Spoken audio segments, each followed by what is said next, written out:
আজি একচুৱেলি এতিয়া ধনতেৰছ আৰু দিৱালী টাইম, সেইখিনি টাইমত মানুহে গ'ল্ড জুৱেলাৰী সোণৰ অলংকাৰ বেছিকৈ কিনে। সেইটো কাৰণে আমি সিহঁতক এৱেৰ কৰিব খুজিছোঁ যে হয় আপোনালোকে যেতিয়া অলংকাৰ কিনিব আপোনালোকে হলমাৰ্ক চাই অলংকাৰটো কিনিব। সেইটো চালে আপোনালোকে এনেই সোণৰ অলংকাৰ চাই আপুনি গম নাপাব যে বস্তুটো ভাল হয়নে নে পিউৰিটি ঠিক আছে নে নাই। সেইটো কাৰণে আমি এটা হলমাৰ্ক যদি আপোনালোকে চাই লয়, হলমাৰ্কত 3টা মাৰ্ক থাকে। আমি ইয়াতে দেখাব খুজিছোঁ, এইটো এটা BIS লগ', এটা 22K916, এইটো হ'ল তাৰ কিমান পিউৰিটি আছে। আৰু হলমাৰ্ক, প্ৰতিটা হলমাৰ্ক অলংকাৰৰ এটা ইউনিক আইডি, যেনেকৈ মানুহৰ ইউনিক আইডি আছে UID, এনেকৈ হলমাৰ্ক ইউনিক আইডি এটা কৰা আছে। তো আপোনালোকে এই হলমাৰ্ক ইউনিক আইডি, এই 3টা মাৰ্ক, 4টাও নাচাব, 3টা মাৰ্ক থাকিব লাগিব। আৰু তাতে এটা মেগনিফাইং গ্লাছ পাব প্ৰতিটা জুৱেলাৰৰ ওচৰত। ডিমাণ্ড ইট, আপোনালোকে বিচাৰক যে মই এই মেগনিফাইং গ্লাছটো দিয়া আৰু এই 3টা আমি চাই ল'ম। এই 3টা যদি পায়, এই ইউনিক আইডিটো আপুনি BIS কেয়াৰ এপ বুলি আমাৰ এণ্ড্ৰইড আৰু প্লে ষ্ট'ৰত আছে, তাতে আপুনি ভেৰিফাই HUID বুলি এটা লিংক পাব। সেইটোত গৈ এই যে ইউনিক আইডিটো পালে এইটো তাতে মাৰি দিয়ক। মাৰি কেলে আপুনি গম পাব যে এইটো অথেণ্টিক হয় নে নহয়। যদি এইটো অথেণ্টিক হয় আপুনি নিশ্চিন্তে কিনি লওক উইথ বিল। এইটোৱে আমাৰ মূল কথা, যে আপোনালোকে যেতিয়া কিনিব হলমাৰ্ক চাই কিনিব। এই 3টা মাৰ্ক এটা আপোনাৰ আমি কেনেকৈ গম পাম যে যিটো জুৱেলাৰী চেল কৰি আছে হলমাৰ্কযুক্ত, তেওঁ একচুৱেলি আমাৰ পৰা লাইচেঞ্চ লৈছে নে লোৱা নাই। ফাৰ্ষ্ট আমি গৈ দোকানটোত চাব লাগিব যে আপুনি BIS চাৰ্টিফাইড হয় নে নহয়। সেইটো বস্তু জনাৰ আগতো আমি কি কৰিম, বাহিৰৰ পৰা আমাৰ গভৰ্ণমেণ্টৰ লগতো আছেনে নাই দোকানটোত চাই ল'ম। যিবিলাক দোকানত লাইচেঞ্চ থাকিব তেওঁ অলৰেডি লগতো লগায়ে দিব। গভৰ্ণমেণ্টৰ লগ' মানে যিটো ট্ৰায়েংগল শ্বেপ, মই অলপ আগতে ক'লোৱে কথাটো, সেই ট্ৰায়েংগল শ্বেপৰ লগতো তেওঁলোকে দোকানৰ যিটো বেনাৰ তাতেও লগায় কিছুমানে, নতুবা আপোনাৰ বাহিৰৰ যিটো আউটলেট তাতেও লগাই দিয়ে। যদি সেই লগ'টো আছে তাৰমানে তেওঁ BIS চাৰ্টিফাইড হয়। আফটাৰ ডেট কিছুমান আকৌ এনেকুৱা জুৱেলাৰো আছে যিয়ে লগ'টো লগাইছে কিন্তু আমাৰ পৰা চাৰ্টিফিকেটটো লোৱা নাই। তো আমি লগ'টো চাই পেলাই দোকানটোত সোমালোঁ। আফটাৰ ডেট আমি সুধিম যে BISৰ আপোনাৰ লাইচেঞ্চ আছেনে। যদি আছে তেতিয়াহে আমি গম পাম যে তেওঁ BIS চাৰ্টিফাইড। আমি লাইচেঞ্চটো চেক কৰিব পাৰোঁ তাতে গৈ।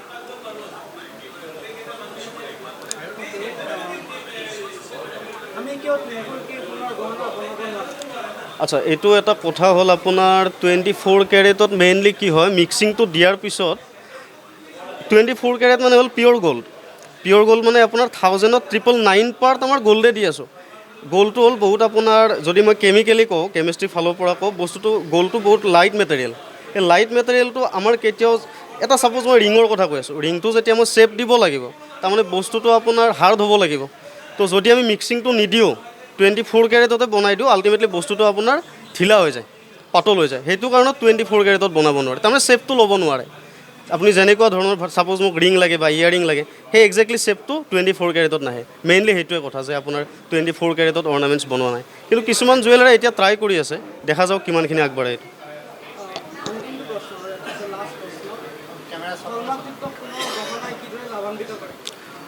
এতিয়া এইটো কথা আপোনাৰ মই কোৱা কথা নহয়, কাষ্টমাৰে নিজেও জানিব লাগে। গভৰ্ণমেণ্টৰ ফালৰ পৰা যিটো চাৰ্টিফাইড প্ৰডাক্ট হ'ব, সেইটোত নিশ্চয় কিবা এটা আমি ৰেছপনচিবিলিটি লৈ আছোঁ। কেনেকুৱা ৰেছপনচিবিলিটি, ছাপ'জ আপোনাৰ হলমাৰ্ক আছে বস্তুটোত, হলমাৰ্ক লোৱা বস্তুটোতো যদি আপোনাৰ তেওঁৰ ডাউট থাকে কিবা যে এইটোত পিয়'ৰ নহ'বও পাৰে। ছাপ'জ কোনোবাই কমপ্লেইন কৰিলে যে মই এইটো 22 কেৰেটত লৈছিলোঁ কিন্তু ক'লা পৰি গ'ল। বহুতে এনেকুৱা ধৰণৰ কমপ্লেইন লৈ আহে, মই একদম ঘৰুৱাভাৱে কৈ আছোঁ কথাটো। তো তেতিয়া আমি কি কৰিব পাৰোঁ, যদি আমাৰ BISৰ ওচৰ চাপে, BISৰ ওচৰ চাপিলে আমি সেই বস্তুটো অফিচিয়েলি চৰকাৰীভাৱে টেষ্টিং কৰাই দিম। বাই চান্স যদি তাতে আমি 22 কেৰেট নাপাওঁ, যিটো কাষ্টমাৰ আছিল, যিয়ে কিনিছিল সেই বস্তুটো, তেওঁক আমি ডাবল কম্পেনচেশ্যন দিয়াৰো ব্যৱস্থা কৰিব পাৰোঁ। আমাৰ ৰুলত তেনেকুৱা আছে। সেইটো কাৰণত আমি কওঁ যে হলমাৰ্কযুক্ত সোণ লওক। এটলিষ্ট আমি তাৰে পৰা আমি নিজে মানে ৰেছপনচিবিলিটি ল'ব পাৰোঁ, গভৰ্ণমেণ্টে ৰেছপনচিবিলিটি ল'ব পাৰে যে এই বস্তুটো এখেতে কিনিছিল, যদি কিবা গণ্ডগোল ওলায় আমি ইয়াৰে ৰিড্ৰেচেল প্ৰচেছ ল'ম। সেইটোৱে মেইন।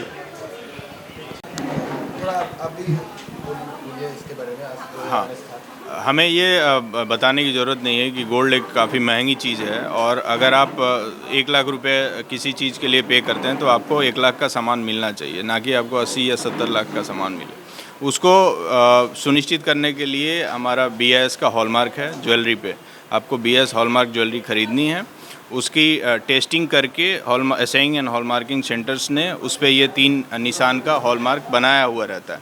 उस टेस्टिंग सेंटर्स को BIS लाइसेंस देते हैं, ज्वेलर्स को भी हम BIS लाइसेंस देते हैं। ज्वेलर्स का लाइसेंस जो है फ्री है, फ्री ऑफ कॉस्ट है।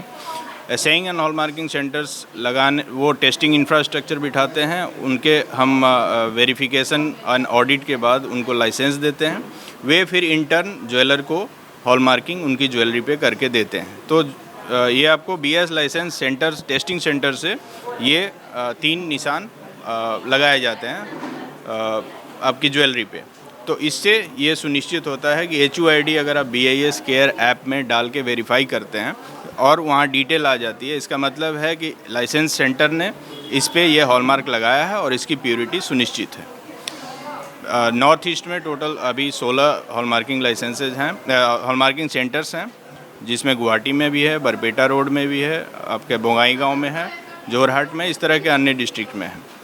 तो हमारी गुजारिश यही है कि आप 3 निशान वाला हॉलमार्क ज्वेलरी खरीदें ताकि आप ठगी से बचे जाएं। BIS केयर ऐप में आप HUID जो हॉलमार्किंग यूनिक आइडेंटिफिकेशन, ये हर एक ज्वेलरी पे अलग आइडेंटिफिकेशन होगा, it can not be repeated.